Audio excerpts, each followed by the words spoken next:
Hi everyone, P-Don's here, and we are back with another video for UGA.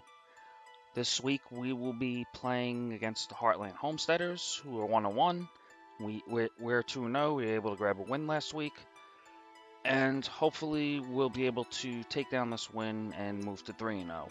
However, looking at what I'm playing this week, there's a lot I need to account for.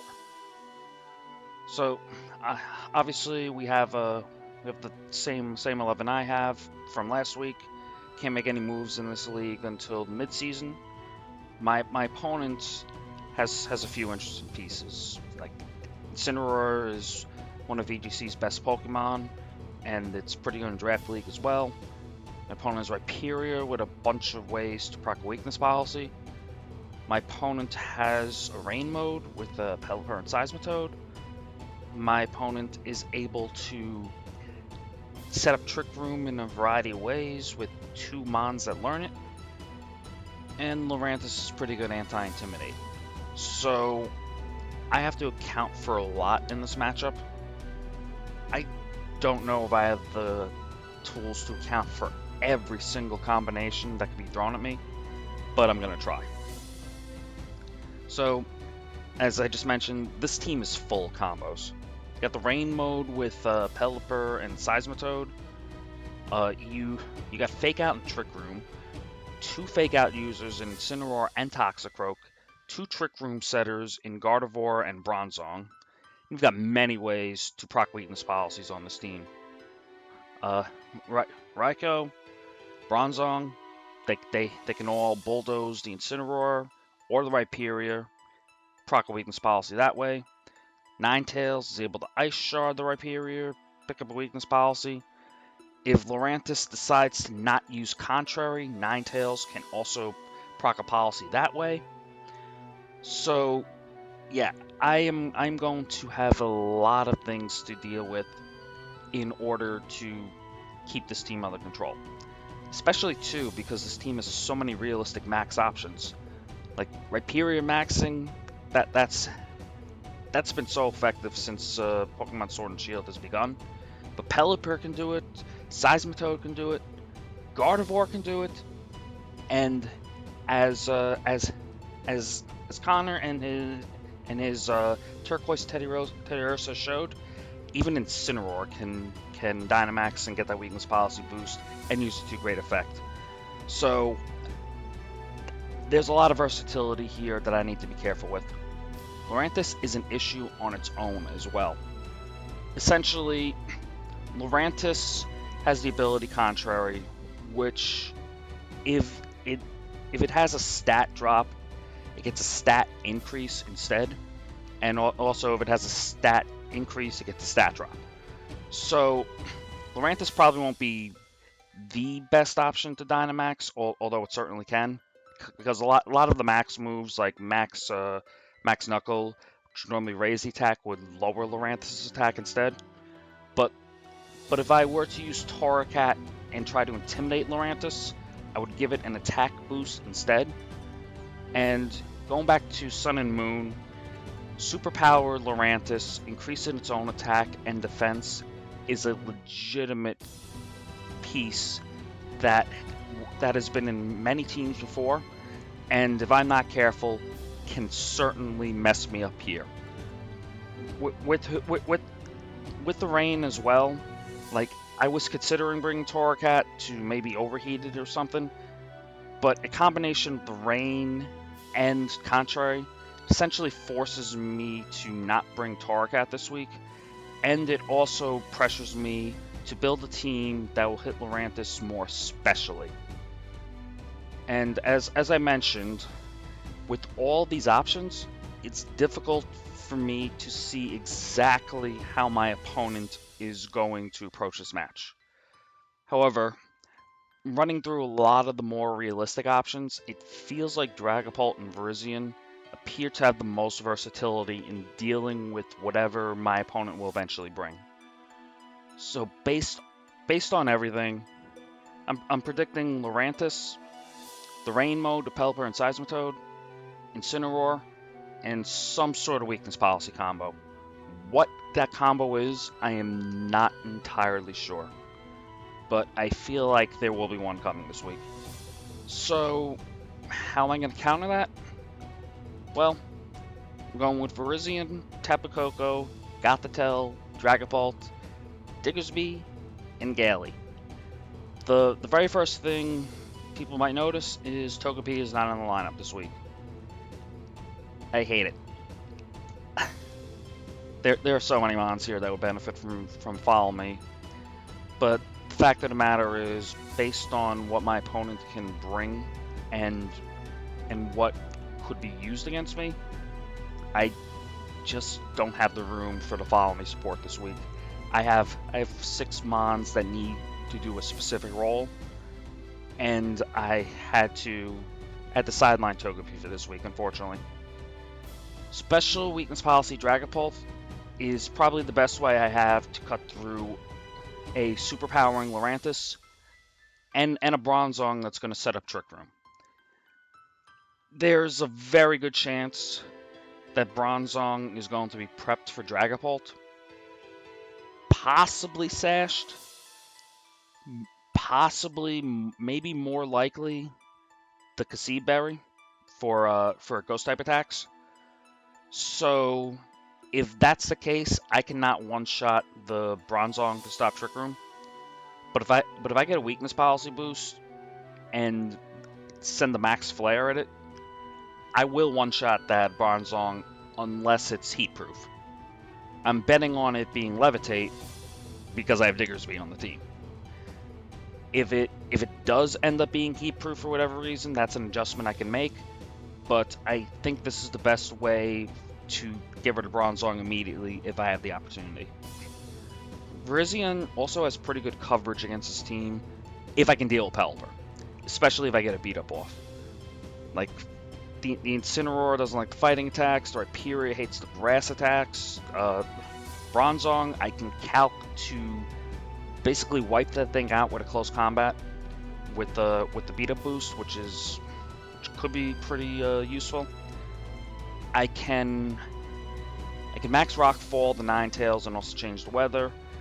I would assume Raikou is not going to take a max Overgrowth pretty well, and the list goes on and on. The point is, I do have the coverage. As far as some EV spreads, the Dragapult outspeeds the Raikou by 2, Tapu Koko by 1, so I don't have those 2 speed tyings, so it's more predictable for me. And the Virizion is outspeeds the Toxicroak by 1. On my team, while I was talking about the many options my opponent has to Dynamax, I also have 4 mons that can realistically Dynamax that my opponent needs to cover this week.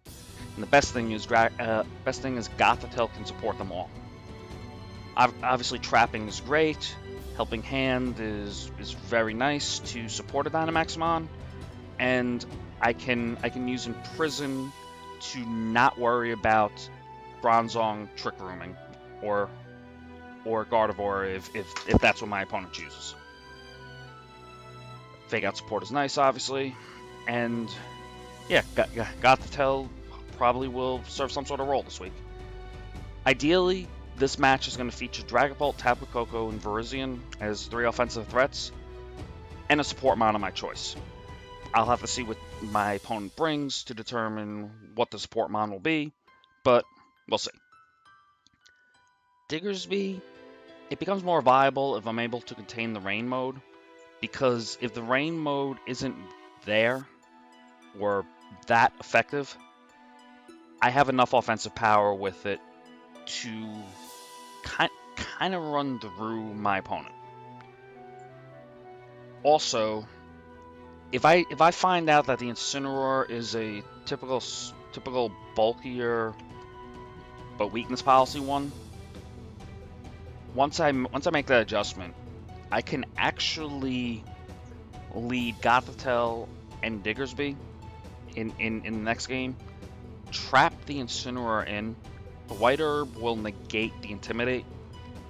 Then I can Dynamax the Diggersby, Helping Hand, and then Max Quake the Incineroar out of existence, even if it Dynamaxes, which is going to be pretty freaking important. Gaily, it's a support mon.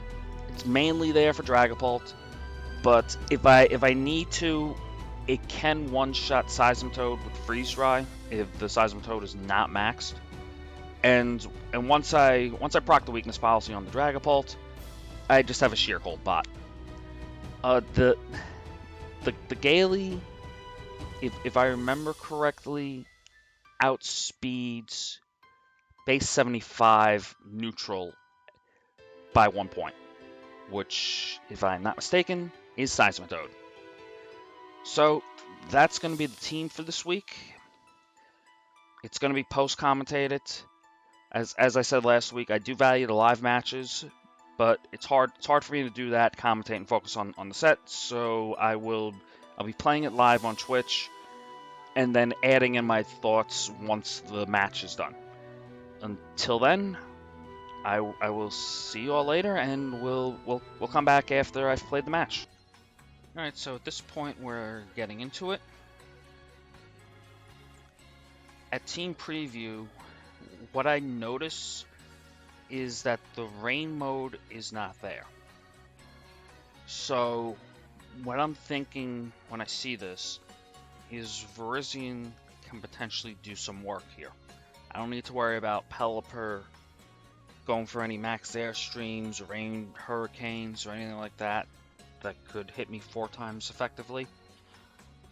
I'm also thinking Diggersby becomes a little more effective because I don't need to worry about the rain mode. Like, the Seismitoad should not be outspeeding the whole team, and it's not going to be rain boosted geysers.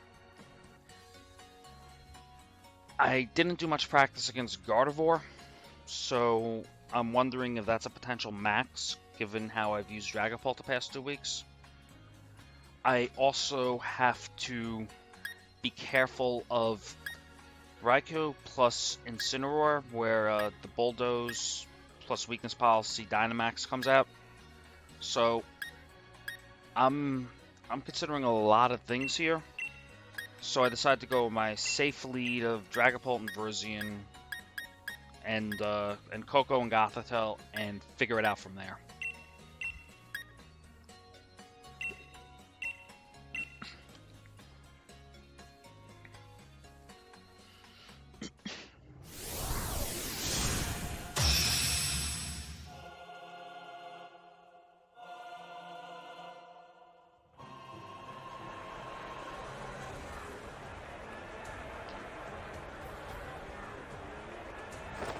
Alright, so upon seeing this lead, I suspect that it's Fake Out and Trick Roll. I also think that Gardevoir could be sashed here, but I'm not entirely sure. Like, it could be an offensive Gardevoir, maybe EV to live a Dragapult hit.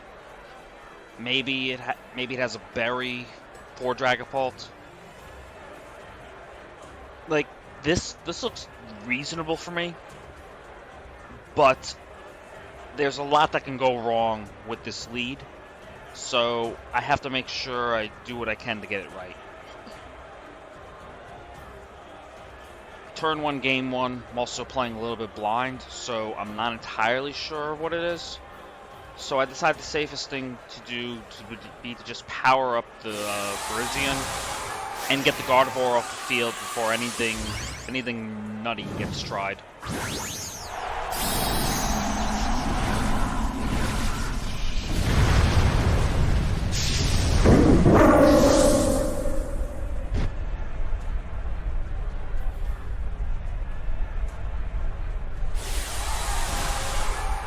So this doesn't bother me initially, but I'm hoping it's Gardevoir.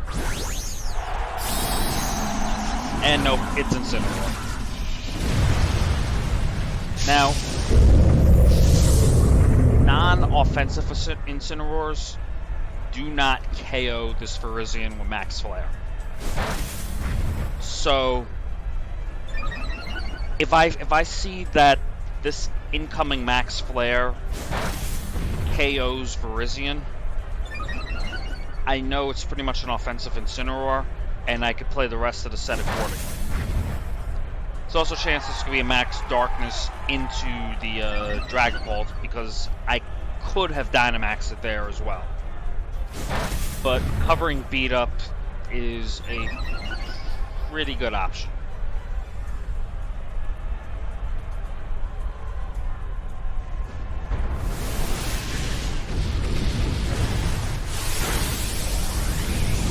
Alright, so that Gardevoir is Focus Sash, so that's a pretty big problem for me.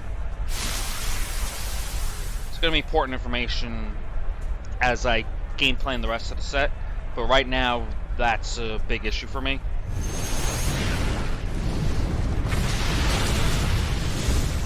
Alright, so that's pretty much an offensive Incineroar, which is kind of what I suspected when the Max went off, and it was Incineroar.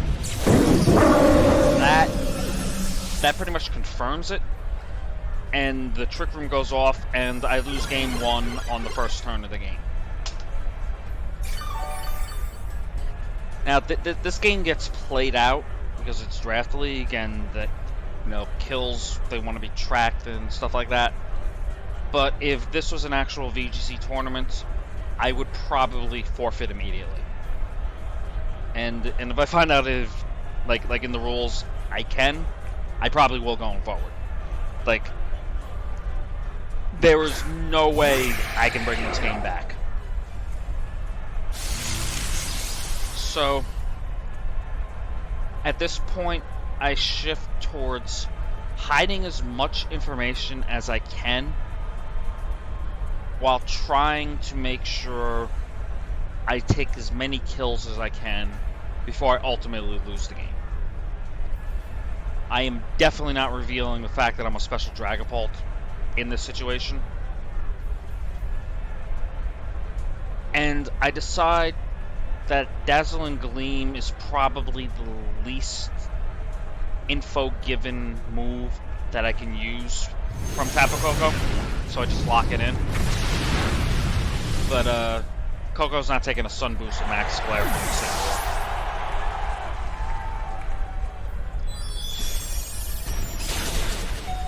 Alright, so this does show that Dragapult is pretty bulky. Unfortunately, it also shows my weakness policy.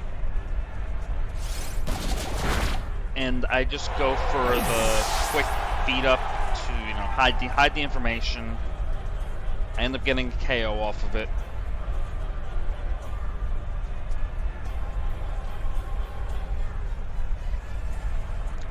Fortunately, I do have to show Gardevoir here.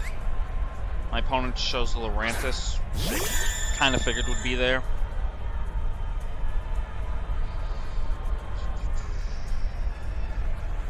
And yeah, just beat up to make sure I don't do anything, like I don't show anything else.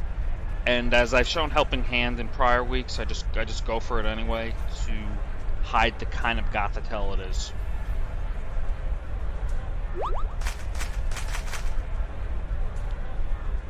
Obviously, Gothitelle's not, like, Dragapult's not getting the attack off. I'm hoping this is a Max Flare, so I don't reveal the berry, but my opponent smartly goes for the Max Darkness and confirms I have the Resist berry.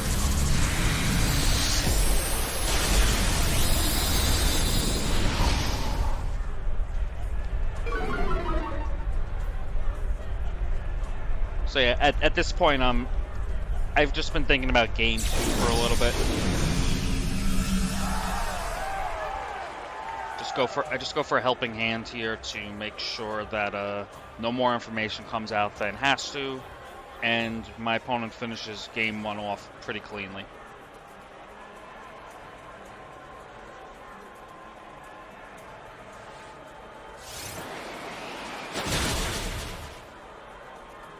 The Night Slash reveal is interesting, though, because it shows that Dragapult is not as safe in front of Lurantis as I had previously thought.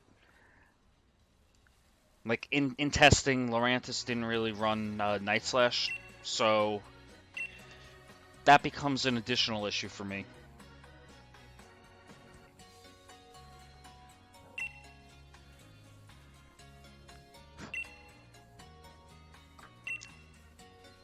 Okay, so basically all this week, Diggersby was Silk Scarf.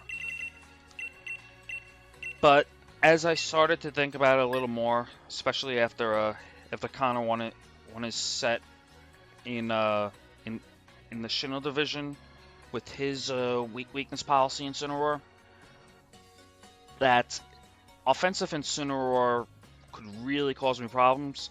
And if I leave Silk Scarf on Diggersby, I cannot KO the Incineroar back. So about an hour before the set, I made a change from Silk Scarf to White Herb, and I figured if it was an offensive Incineroar, I'd be able to lead Gothitelle and Diggersby. The Intimidate would proc, but the White Herb would then proc, I'd be back to neutral. I'd lock the Incineroar in, and I'd be able to go for Helping Hand, Max Quake into the Incineroar, which would KO it even if Dynamaxed. And as it turns out, it was a pretty big item switch. And all this stuff is going through my head right now as I'm thinking about the Game 2 preview. What's stopping me from fully committing to it, or at least theoretically, is that Gothitelle can play mind games and get the Trick Room up. Then Incineroar becomes another problem. I don't know what the Seismitoad is carrying. And I figure it might have a way to deal with Diggersby. Especially, it's a water type and Diggersby's ground. But I feel like, because I have a little bit of bulk in Diggersby, that Max Geyser won't KO. I also feel like it might be Rindoberry because of the Verzian, so I don't need to worry about a Life Orb, in theory. So I decided to just go with the Gothitelle and Diggersby lead, and try to trap the Incineroar in like I theorized in prep.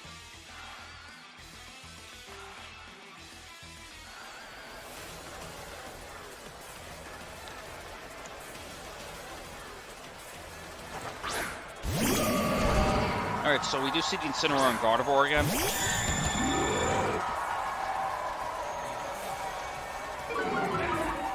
Now, because the Incineroar is locked in,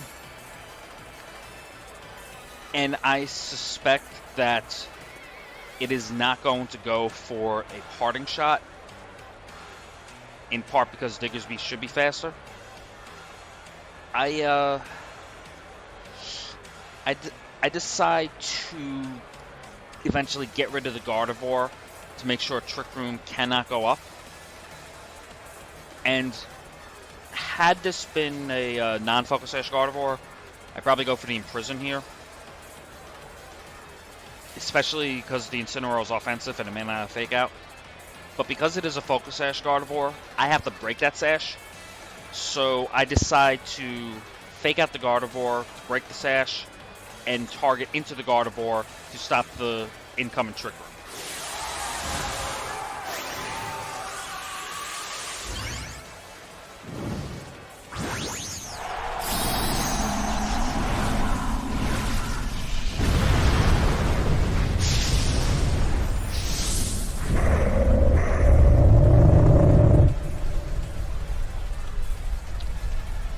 Very good thing I went into that Gardevoir, because the Incineroar shows Protect. That's not a move that is commonly ran on Incineroar. But because I focused down on the Trick Room, I burn the Incineroar's Protect and take out the Gardevoir on turn 1.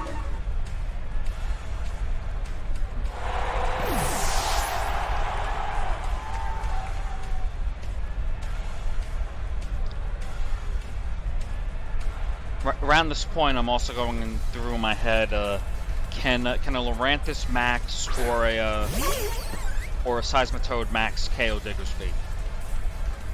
I believe the answer to that ended up being no with the calcs. So this is all going through my head as I'm going through this turn. I feel like the Incineroar isn't the biggest max threat anymore, but at the same time, if I don't get rid of it, it could cause me a ton of pain going forward. So I decided to just take what the game gives me. The Incineroar is locked in with Shadow Tag. It burned its Protect. I decided to just go after the Incineroar Max Quake.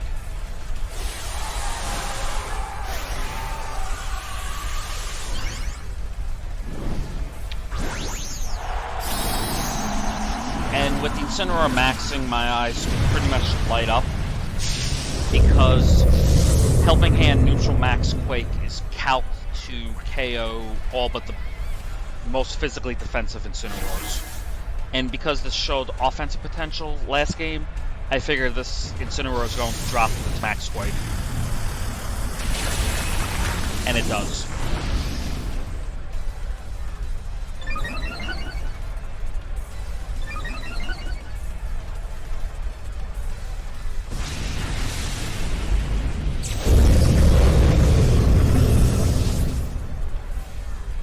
Going for that superpower is what Lurantis does best.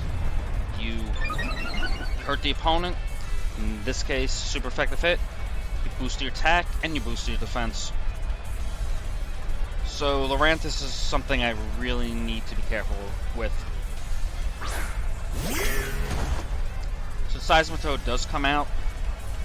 I figure I have a max Quake boost, so it's probably not going to hurt me too much. Like if I that was another reason I went after the Incineroar. If a Seismitoad came in, I figured the +1 in defense could really help me. Well, special defense. I am considering if I just get rid of the Seismitoad now, but I determined that if I don't get damage on Lurantis right now, it could potentially snowball and steal this game.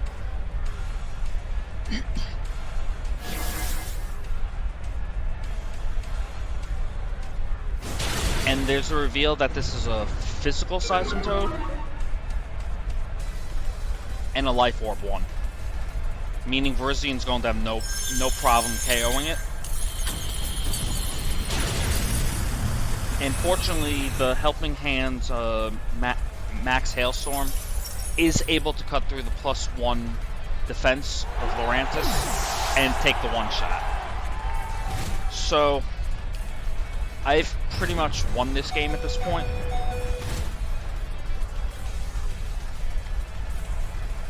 But I still need to consider Game 3. And I also need to consider differential. Now, in real VGC, you just let the Diggers be drop, because the Seismitoad is outspeeding it, probably KO. Then you get your Virizian in safely, and Leaf Blade is enough to end this battle. However, in Draft League, kills and deaths are tracked, and if I have an opportunity to take a 4-0 over a 3-0 realistically, it's probably the smarter play to do. This could have gone wrong if my opponent read that and fired an Ice Punch into the Gothitelle slot. But I determined the risk of that was probably minimal. And by doing it this way, I'm able to lock up a 4-0, which come playoff time, where if I'm able to make it, or if, you know, fighting for seeding, fighting for top 8, that extra mon that didn't faint might end up proving pretty important in tiebreakers.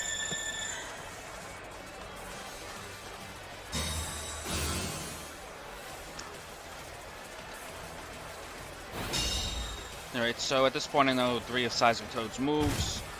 I'm working under the assumption that the 4th one is Ice Punch.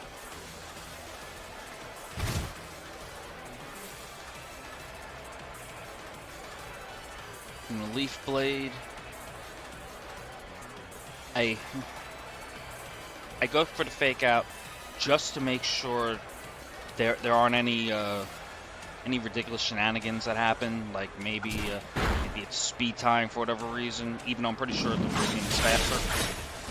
And I just take the KO, and that's game 2.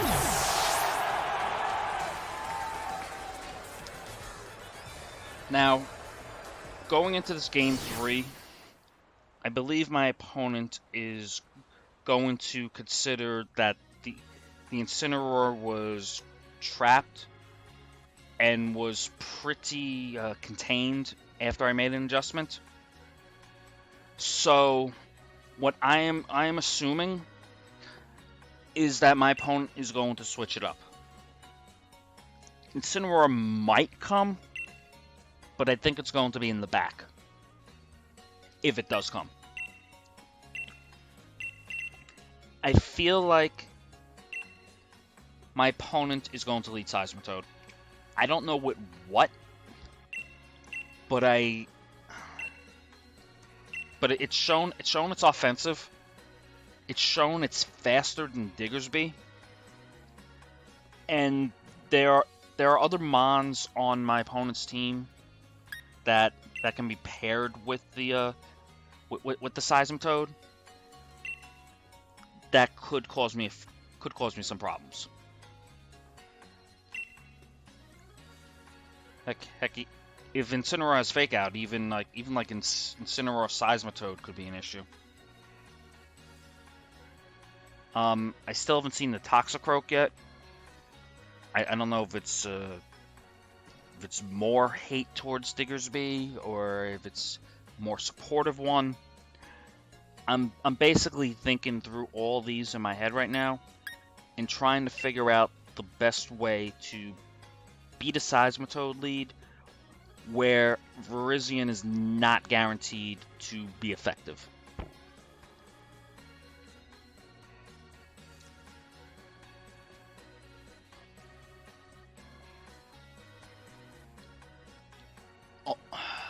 Ultimately, going back to my Game 1 lead, I realize is probably the best call here. Especially because if it is Incineroar Gothitelle, as it turns out, a +3 max knuckle does kill Incineroar. And if I think I'm remembering that correctly, and if it doesn't, I still have max Rockfall on with Stone Edge on Virizion. So at worst, it becomes a guessing game of is the Incineroar going to protect or max guard, or is it just going to go straight for the max flare? And if it isn't Incineroar and Gothitelle again, I'm probably in a pretty good spot. So I lead the beat up stuff again. I decide on Diggersby for the coverage and Gothitelle for the support.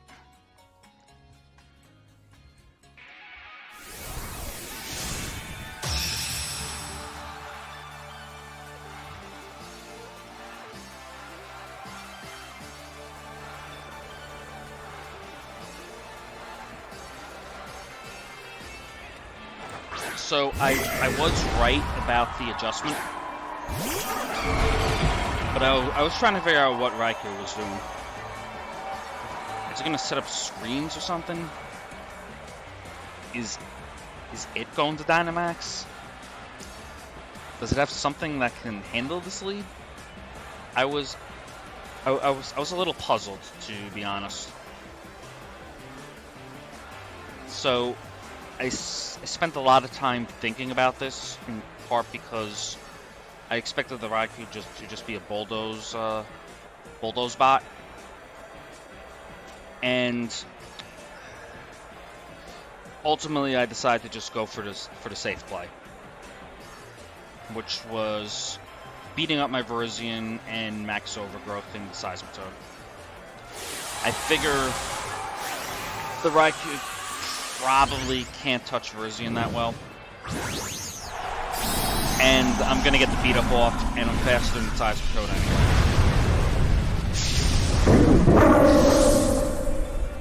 In retrospect, one thing that could have happened was Rain Dance, which could have been an issue.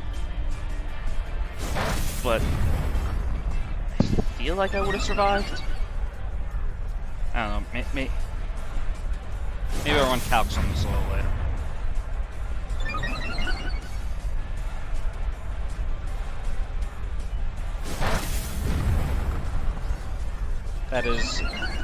That is a slow animation.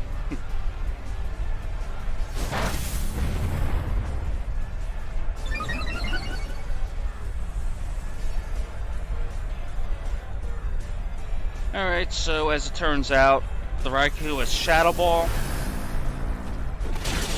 And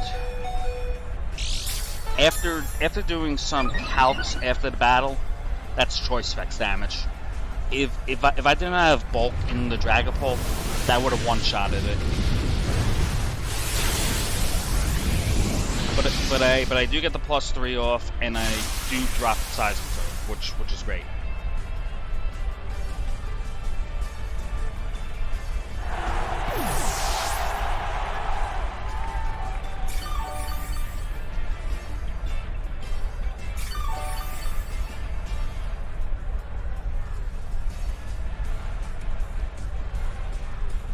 Honestly, at this point, I think I'm good, because I'm going to +6 on this turn, and I feel like no matter what,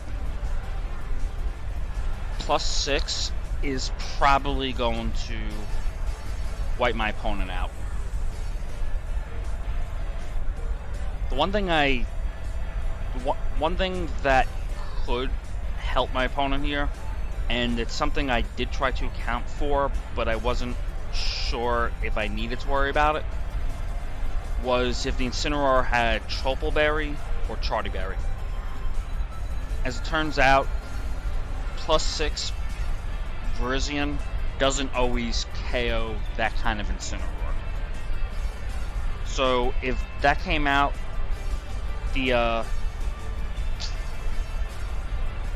that berry could have helped to knock out my Virizion and bring my opponent back in the game.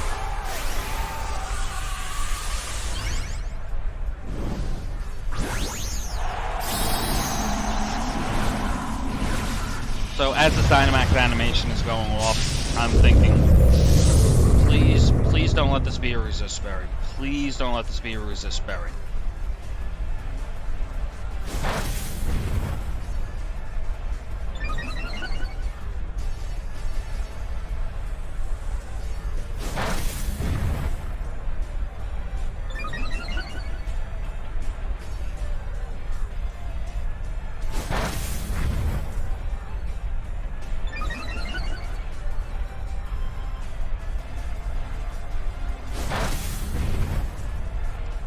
Once again, slowest animation in the game. Alright, so the Shadow Ball, as expected, finishes off the Dragapult.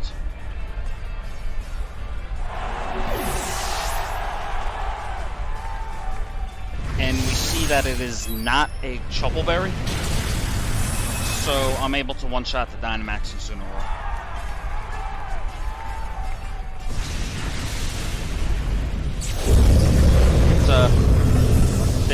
There's always some sort of amusement when a +6 crit that doesn't matter pops up. It's just like it's almost insult to injury.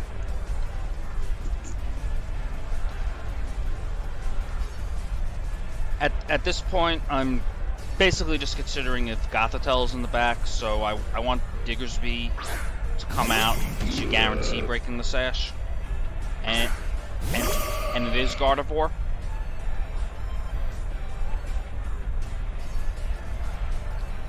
Ice Punch so I don't miss the Gardevoir, and Max Airstream so I'm faster than the Raikou going forward.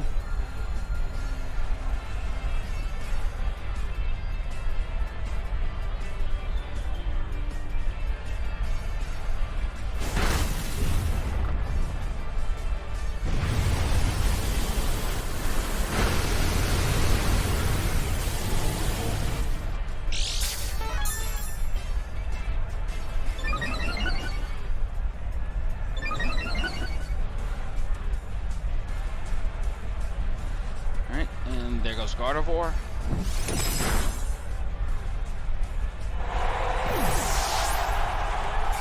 And at this point, I have a pretty free +6 grassy terrain Leaf Blade to end the game.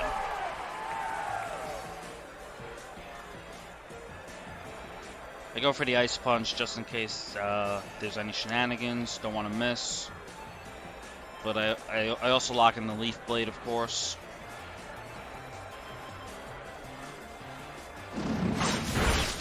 And I'm able to take this game 3-0 and the set 2-1. It definitely got dicey after that game 1. It's pretty well prepped by my opponent. But fortunately, I had the tools to come back and win. So, we are back. And fortunately, after a pretty messy game 1, I was able to come back and beat the Heartland Homesteaders 2-1.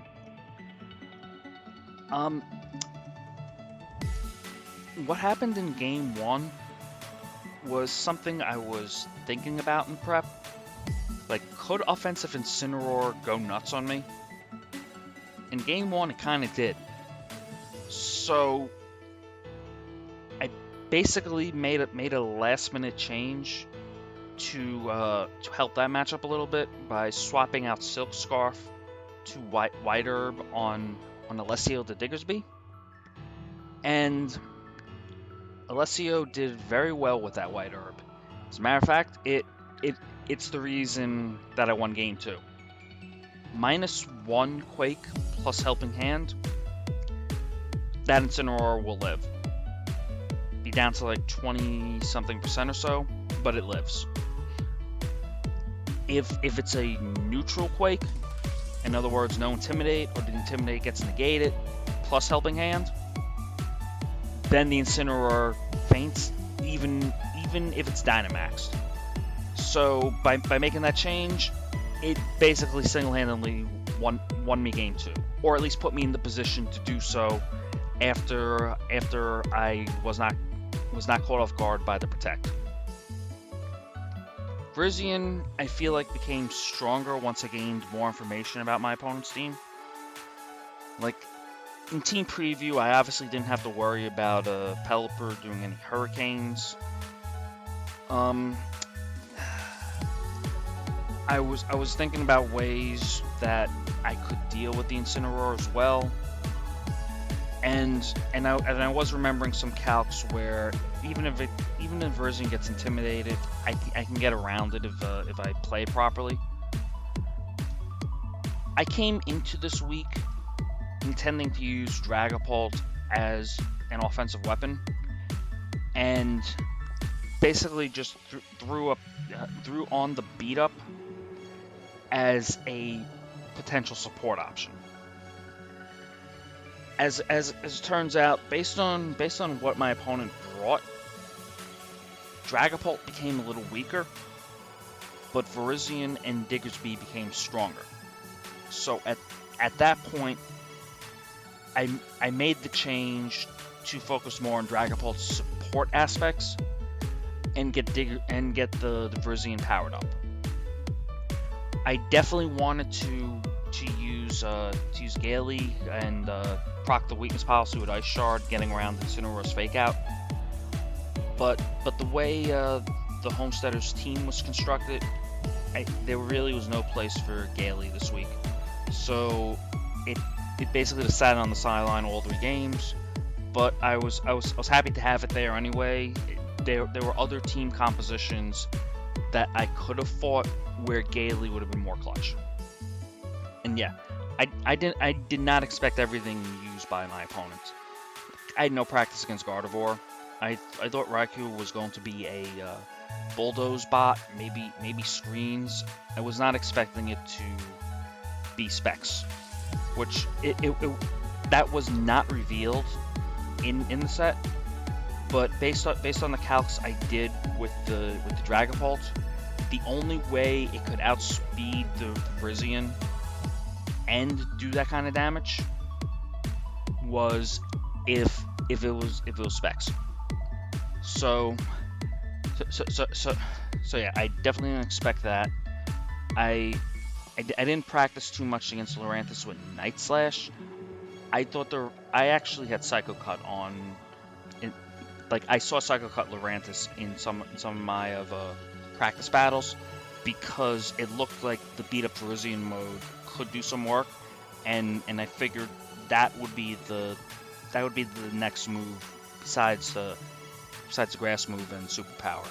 So yeah, the Night Slash made it pretty hard for me to bring in Dragapult in addition to everything else already. So yeah, I basically had to adapt on the fly a little bit. But fortunately, Virizion and Diggersby, they had enough flexibility to where I could get around what was being thrown out to me by my opponent once I figured out some of the sets and how my opponent was going about playing me. All right, so we're 3-0 right now. That's fantastic. None of these have been easy in prep, so I'm definitely glad to beat a 3-0. Next week we get one of the other two 3-0s. Essentially, I looked at this team when it formed in the draft and it ended up on my schedule, and I am definitely going to do my best, but I feel like this team has a lot more into me than I do into it. However, I'm not going to spoil anything. You'll have to watch the next video to see how I ultimately approach this. But I do see a lot of things that could go wrong if I am not careful with this team. Obviously I have Togepi. There are only 2 Mons in the entire game that can get around follow me, and my opponent has one of them in Duraludon. Plus it's a dragon, so it's hitting Dragapult super effectively. That's for example, that's one thing I have to consider. My opponent can also trap like me with the Gothorita, so that's another thing I need to consider. Plus my opponent's 3-0. We have the same game differential. Like this is going to be a tough one, but I'm looking forward to it as well. And I know once I really dive into it and do all the prep and stuff, I'm going to find something that will give me a chance to win this week. Like it looks like to me on paper my opponent probably has a few more options or better options into me than I do into my opponent. But I also see ways that I could potentially exploit some of the Mons on the other side. So it's going to be fun when we play. Thanks for watching, everyone. I'm going to keep streaming the matches on my Twitch. I'm going to continue to post commentary. And am I going to be victorious in the battle of the 3-0s? Be at 4-0 going into the mid-season break where we can do an air drop, like swap out some Mons? You know what? You guys need to tune in and find out. I'm looking forward to it. It's going to be a good one. And I'll see you all there next week.